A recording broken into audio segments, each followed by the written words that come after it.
नमस्कार, मैं हूं सुधीर चौधरी। आजकल चुनावों का माहौल है और कहते हैं कि युद्ध के मैदान में सेनापतियों के जरिए जीता जाता है और चुनावी मैदान में रणनीतिकार विजय दिलवाते हैं। आज हमारे साथ हैं नरेंद्र मोदी के चीफ स्ट्रैटेजिस्ट, यानी नरेंद्र मोदी के मुख्य रणनीतिकार, या बहुत सारे लोग उनको नरेंद्र मोदी का चाणक्य भी कहते हैं, और उनका नाम है अमित शाह। तो आज हमारे साथ अमित शाह हैं।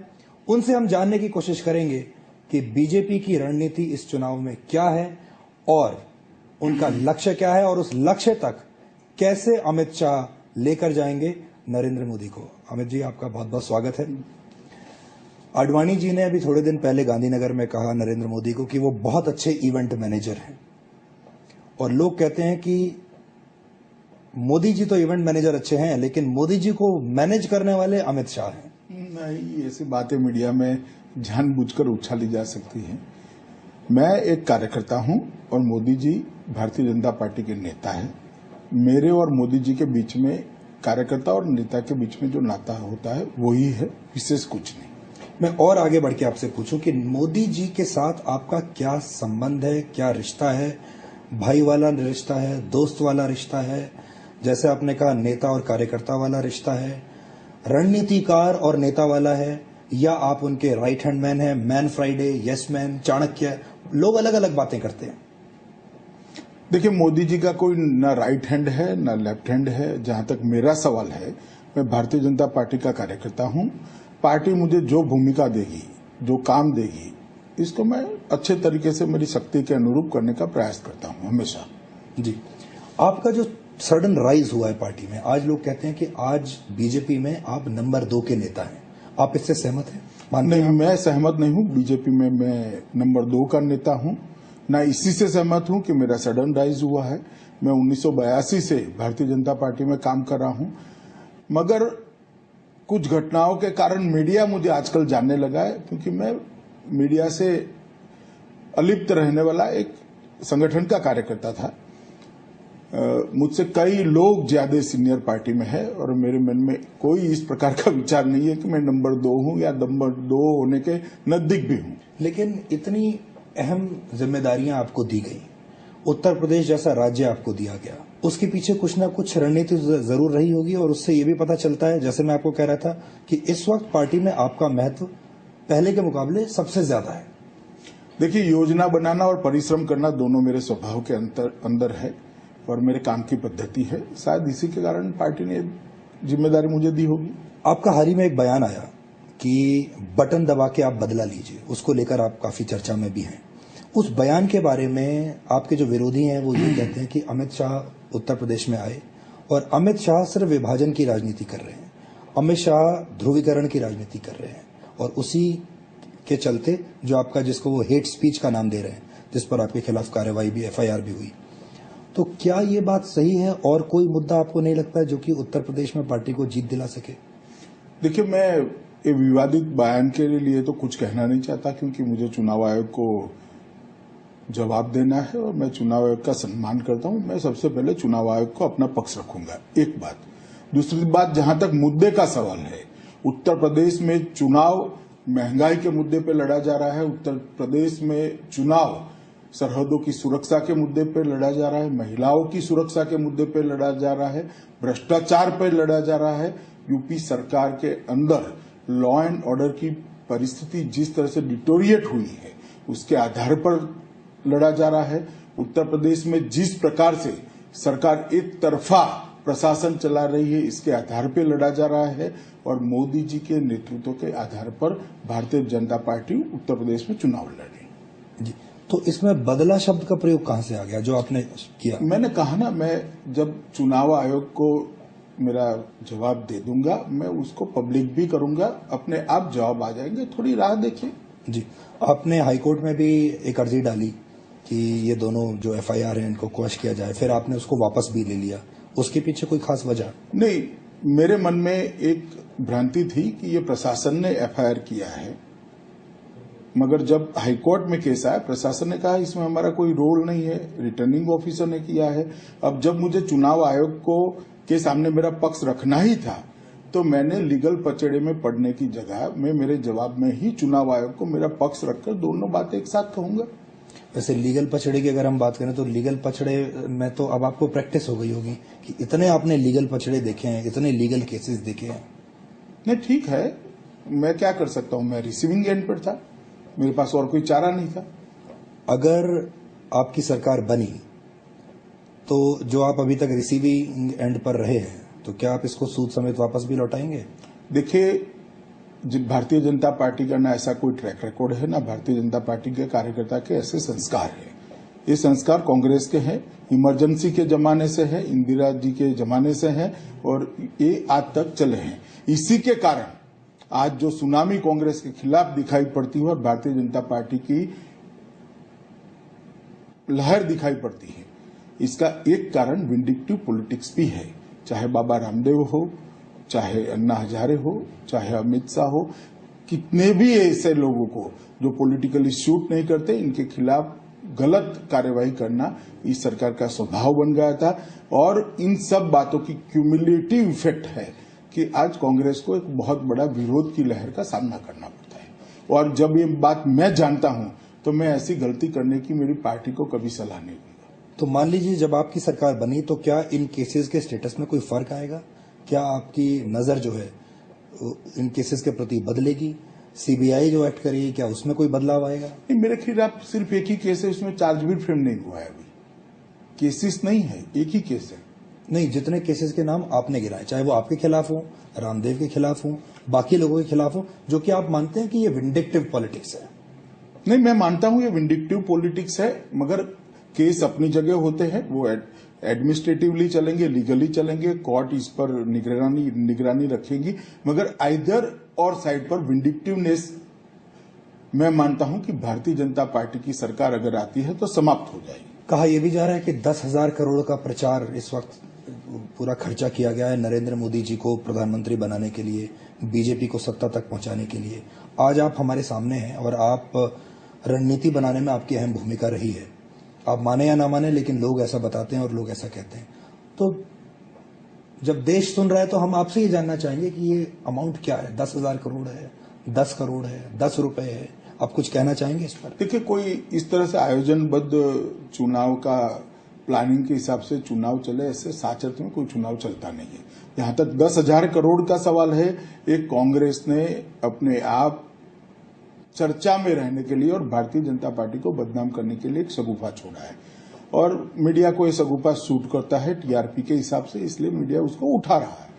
जहां तक भारतीय जनता पार्टी का सवाल है, कम से कम खर्च में चुनाव लड़ने की भारतीय जनता पार्टी के कार्यकर्ताओं की आदत है और विशेषकर इस चुनाव में कम से कम भारतीय जनता पार्टी को खर्च करने की जरूरत नहीं है, क्योंकि जनता भारतीय जनता पार्टी के साथ है, जनता भारतीय जनता पार्टी के नेता नरेंद्र मोदी। लेकिन जब हम आजकल अखबार उठा के देखते हैं तो अखबार में पहले पन्ने पर full page ad Narendra Modi ji की और बीजेपी की ही दिखती है। आप रेडियो खोलिए, सबसे पहले उनकी आवाज आती है।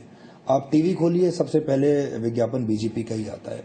और अगर विज्ञापनों के मामले में आप देखें तो बीजेपी, कम से कम बीजेपी आगे दिखती है कांग्रेस के जरिए। देखिए, या तो कांग्रेस के पास पैसा नहीं खर्च करने के लिए, या कांग्रेस उतनी एंथुजियास्टिक नहीं है। देखिए, दो बातें हैं, ये आपका नजरिया है। जितनी हमारी एड है उससे 10,000 गुना आपने मुफ्त में नरेंद्र मोदी को लोगों को दिखाया होगा। आप हिसाब किताब कर लीजिएगा, क्योंकि लोग मोदी को देखना चाहते हैं। एडवर्टाइज के कारण नहीं दिखाया आपने, ना हमने कोई इनकी स्पीचेस को स्पॉन्सर करने के लिए आपसे कॉन्ट्रैक्ट किया है, मगर आपको करनी पड़ रही है क्योंकि लोग देखना चाहते हैं। और जहां तक एडवर्टाइज का सवाल है, बैनर्स ले लीजिए, हमसे 20 गुना ज्यादा बैनर्स श्रीमान राहुल गांधी के लगे हैं देश भर में। कई चीजें ऐसी है जो हम सोच ही भी नहीं सकते, ऐसी कांग्रेस पार्टी कर रही। मगर कांग्रेस के लोग अनर्गल आरोप करने के आदी हो चुके हैं और अब और कोई मुद्दा नहीं बचा है। एक अमित जी, जब आप गुजरात के गृह मंत्री थे, गृह राज्य मंत्री थे, सोहराबुद्दीन एनकाउंटर हुआ, इशरत जहां एनकाउंटर हुआ, गुजरात राइट्स की बात होती है और स्नूप गेट की बात होती है, तो आपका जो पूरा ट्रैक रिकॉर्ड है गृह राज्य मंत्री होने के नाते गुजरात में, वो इन 4-5 केसेस की वजह से जाना जाता है। आज आप हमें कुछ बताना चाहेंगे कि इसके अलावा भी आपने कुछ अच्छा काम किया होगा, या ये जो केसेस हैं ये आपको ऐसा लगता है कि ये आपके ट्रैक रिकॉर्ड को खराब कर रहे हैं? जहां तक एनकाउंटर का सवाल है, मैं जब तक गृह मंत्री रहा, देश में सबसे कम एनकाउंटर होने वाला कोई एक राज्य था तो गुजरात था। और सब जगह पे एंटी सोशल के भी एनकाउंटर हुए हैं। हमारे यहाँ जितने भी एनकाउंटर हुए वो एंटी नेशनल के हुए। कोई भी इसको उठाकर देख सकता है, एनएचआरसी की वेबसाइट पर सब पड़ा है। उसी कालखंड में जब मैं गुजरात का गृह मंत्री रहा, देश भर में करीब करीब 1500 एनकाउंटर हुए और गुजरात में 17 एनकाउंटर हुए। गुजरात के 17 एनकाउंटरों की जांच हो रही है और गुजरात के अलावे सिर्फ एक एनकाउंटर की जांच हुई है आंध्र प्रदेश के। बाकी के 1480 एनकाउंटरों की जांच किसी ने नहीं करी। इसीलिए मैं कहता हूं कि ये कांग्रेस का विंडिक्टिव पॉलिटिक्स का नतीजा है, भारतीय जनता पार्टी की मोदी सरकार को बदनाम करने का एक सुनियोजित षड्यंत्र है। एक बात। दूसरी बात, लॉ एंड ऑर्डर की स्थिति में यूपीए सरकार के आंकड़े ही बताते हैं कि गुजरात के अंदर लॉ एंड ऑर्डर की स्थिति सबसे ज्यादा है। 1 से 5 के क्रम के जो गुनाह होते हैं, जो गंभीर प्रकार के गुनाह होते हैं, उसमें गुजरात बड़े राज्यों में नीचे से पहला है। एक बात। दूसरी बात, गुजरात एकमात्र राज्य ऐसा है जिसमें 12 साल तक कभी एक भी थाने में कर्फ्यू नहीं डालना पड़ा। ना कोई सरकारी कर्मी पर गोली चली है, ना पुलिस पर हमला हुआ है। इससे ज्यादा पीसफुल सिचुएशन देश भर में कहीं नहीं है। नवरात्रि हमारे यहाँ 3-3, 4-4 बजे तक लोग गरबा खेलते हैं। उसके बाद में 15 साल की छोटी बच्ची 10 तोला सोने के ऑर्नामेंट्स पहनकर छोटी सी स्कूटी पर अपने घर जाती है। माँ बाप आराम से सोए होते हैं। ये गुजरात की लॉ एंड ऑर्डर की स्थिति है। मगर मीडिया को ये नहीं दिखाना है। एक एनकाउंटर को, 2 एनकाउंटर को उठा लिया और पॉलिटिकली इसको उठाने का तय कर लिया कांग्रेस सरकार की। इसके आधार पर गुजरात की छवि नहीं बन सकती, वरना हम 4-4 बार जीत कर नहीं आते। तो मीडिया इस वक्त किसके कहने पर चल रही है, या उस वक्त किसके कहने पर चल रही है? मीडिया के देखिए कहने पर या आपके कहने पर? मैं ऐसा नहीं कह रहा। मीडिया घटनाओं के आधार पर चलती है। मीडिया का एक ट्रेंड हो चुका है चकचारी घटनाओं को ज्यादा महत्व देना, और कांग्रेस ने विंडिक्टिव पॉलिटिक्स के आधार पर सीबीआई का मिसयूज किया। इसके कारण घटना बनी। मीडिया ने दिखाया। मैं मीडिया को दोष नहीं दे रहा, मगर मीडिया ने उसका रचनात्मक पक्ष कभी नहीं दिखाया, ये मेरा निश्चित मानना है। एक और बड़ा मामला है जिस पर आपका नाम आता है, और वो है एक महिला की जासूसी का मामला। कि गुजरात में एक महिला थी, उसकी जासूसी हो रही थी, और वो जासूसी आपके इशारे पर हो रही थी। तो क्या ये सही है कि आपने आदेश दिए थे उस महिला की जासूसी के?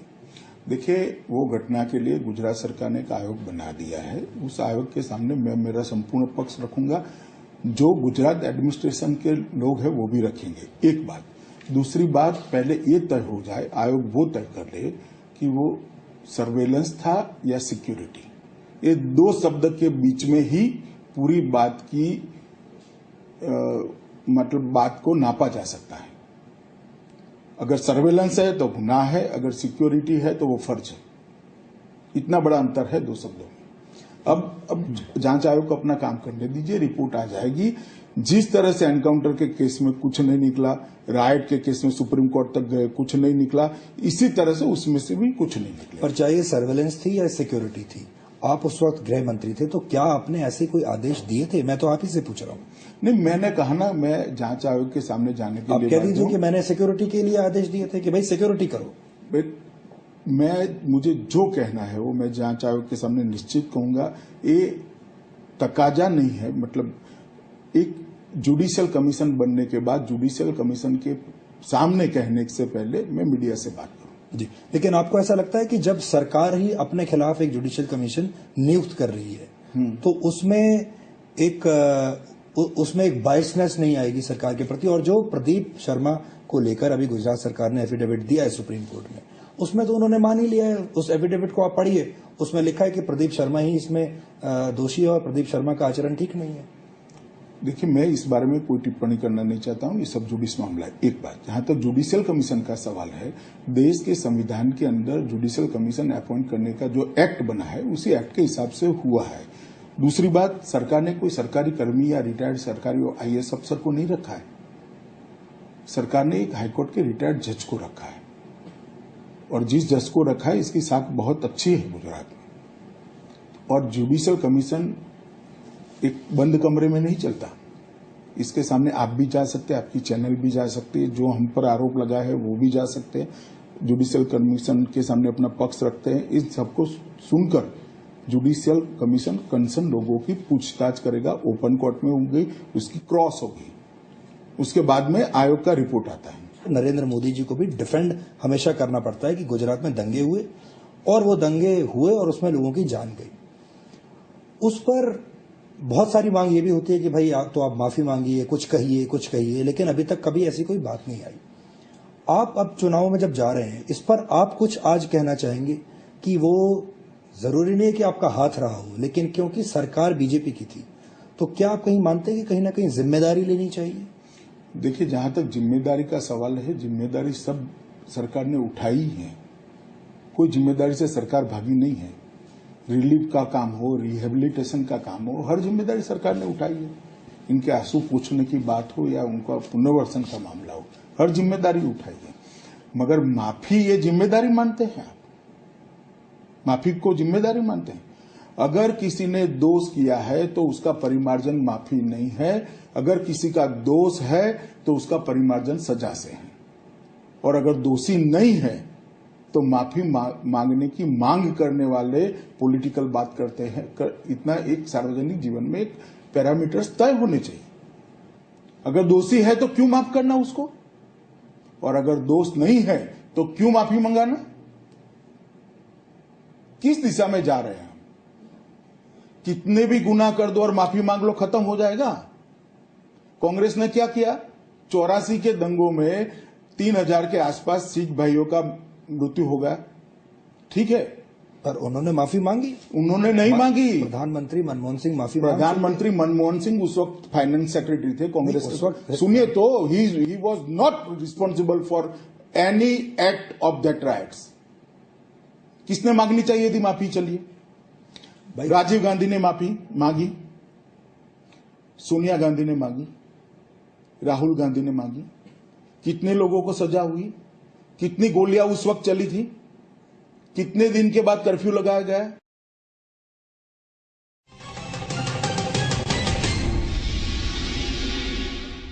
उत्तर प्रदेश में आपकी मुख्य लड़ाई है किससे? आप समाजवादी पार्टी को अपना मुख्य निशाना मानते हैं, बीएसपी को आप मानते हैं?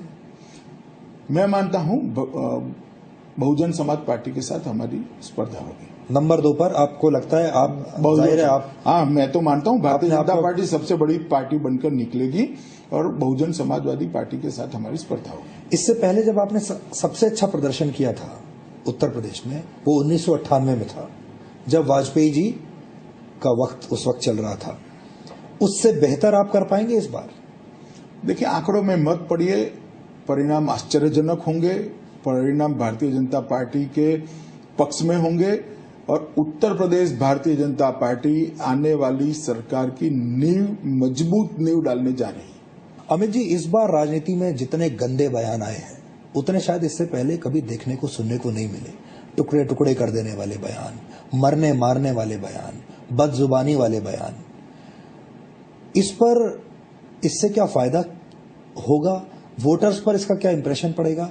और क्या आप ऐसी राजनीति के पक्ष में हैं? और ये दोनों तरफ से है। जी नहीं, पक्ष में नहीं हूं, एक बात। और दूसरी बात, जनता ऐसी बातों को स्वीकार नहीं करती।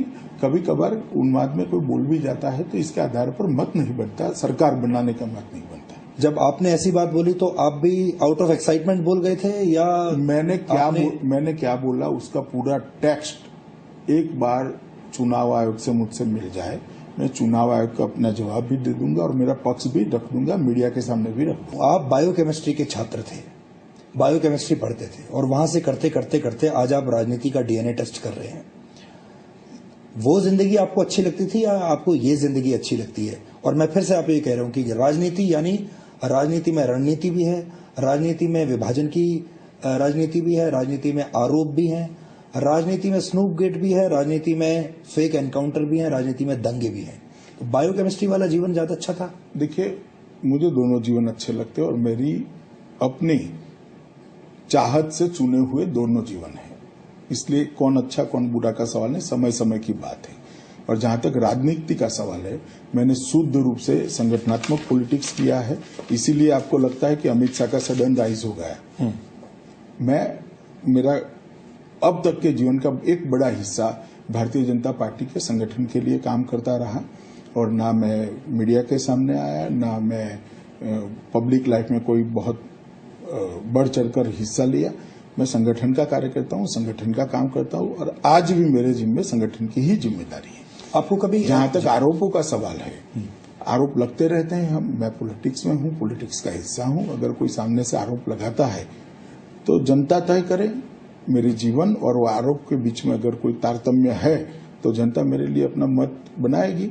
आज तक मैं जितनी बार जनता के सामने पब्लिक मैंडेट लेने के लिए गया, भारी बहुमत से जीता हूं। जनता ने हमेशा मुझे आशीर्वाद दिए हैं, और जहां तक गुजरात का सवाल है, मेरी पार्टी को भी आशीर्वाद दिया है। आपकी जो अपनी पर्सनल ट्यूनिंग है नरेंद्र मोदी के साथ, क्या आपको ऐसा लगता है कि उस ट्यूनिंग की वजह से भी नरेंद्र मोदी जी का भरोसा आपके ऊपर ज्यादा बढ़ा, और उसकी वजह से भी आपको ये नई जिम्मेदारी मिली? एक ट्यूनिंग बहुत जरूरी है। देखिए, मेरी नई जिम्मेदारी भारतीय जनता पार्टी के अध्यक्ष श्रीमान राजनाथ सिंह जी ने दी है, नरेंद्र भाई ने नहीं दी है, एक बात। और जहां तक ट्यूनिंग का सवाल है, मेरा स्वभाव है, मैं जहां पर भी रहता हूं वहां ट्यूनिंग से काम करता हूं, फ्रीक्वेंसी मैचिंग से काम करता हूं, और परिश्रम से काम करता हूं। अच्छा हुआ आपने राजनाथ सिंह जी का नाम ले लिया।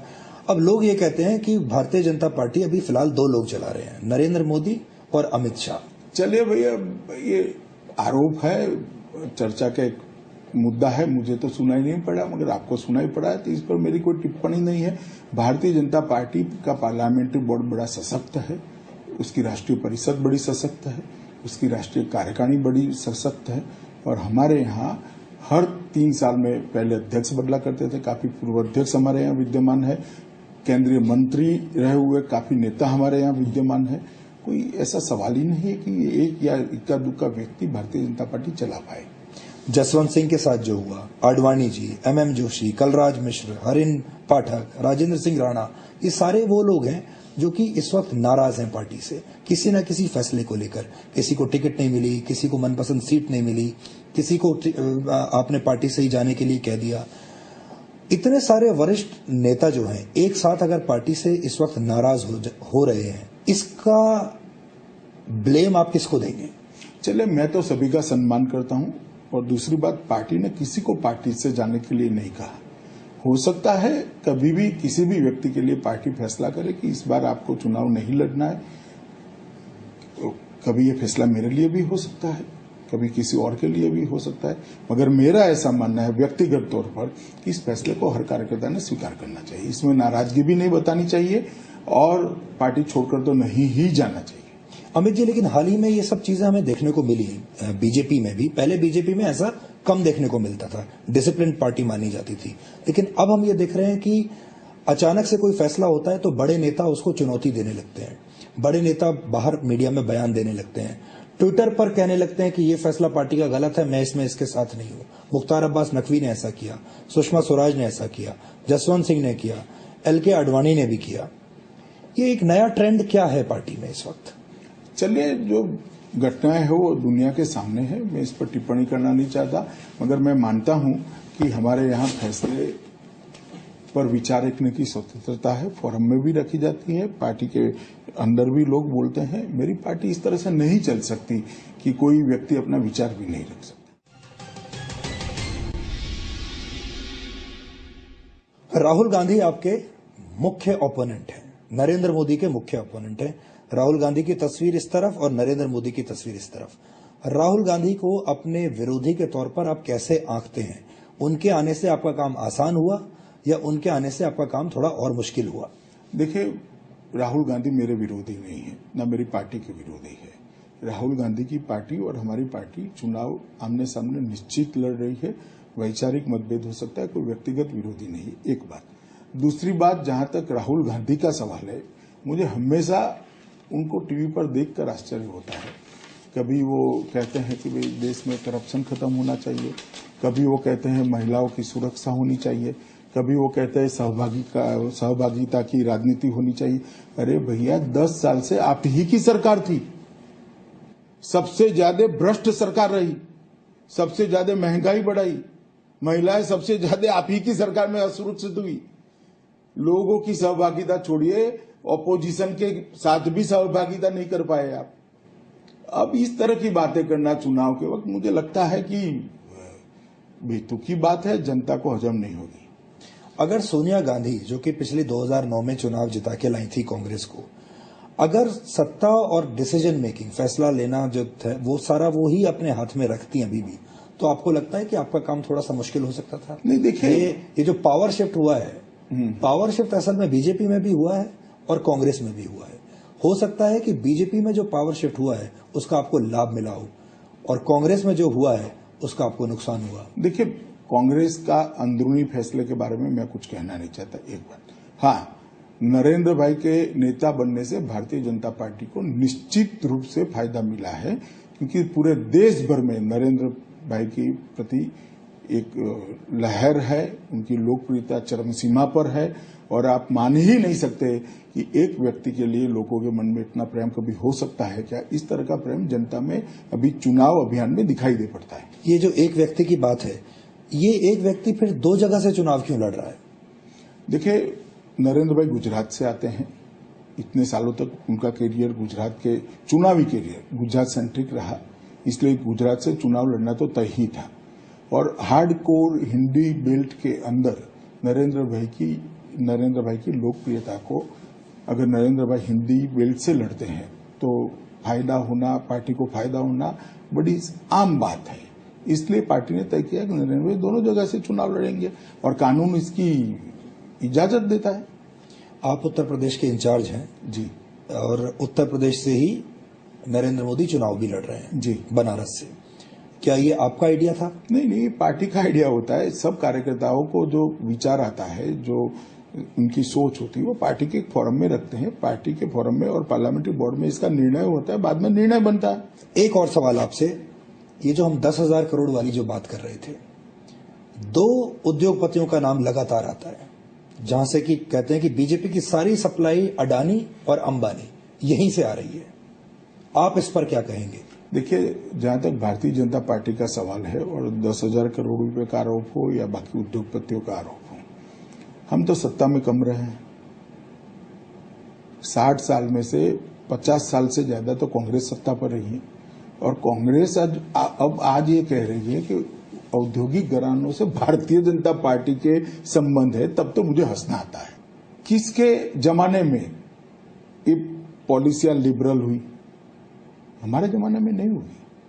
जहां तक भारतीय जनता पार्टी का सवाल है, उनका किसी भी औद्योगिक घराने से इतना ही संबंध है जितना लोकतांत्रिक व्यवस्था में एक पॉलिटिकल पार्टी और औद्योगिक घराने के बीच में होना चाहिए। तो ये जो गुजराती कनेक्शन की जो बात होती है, अडानी वाला गुजराती कनेक्शन और अंबानी वाला गुजराती कनेक्शन, ये कनेक्शन काम नहीं कर रहा है। पहले भारतीय जनता पार्टी गुजराती पार्टी नहीं है, आपके दिमाग में से निकाल दीजिए।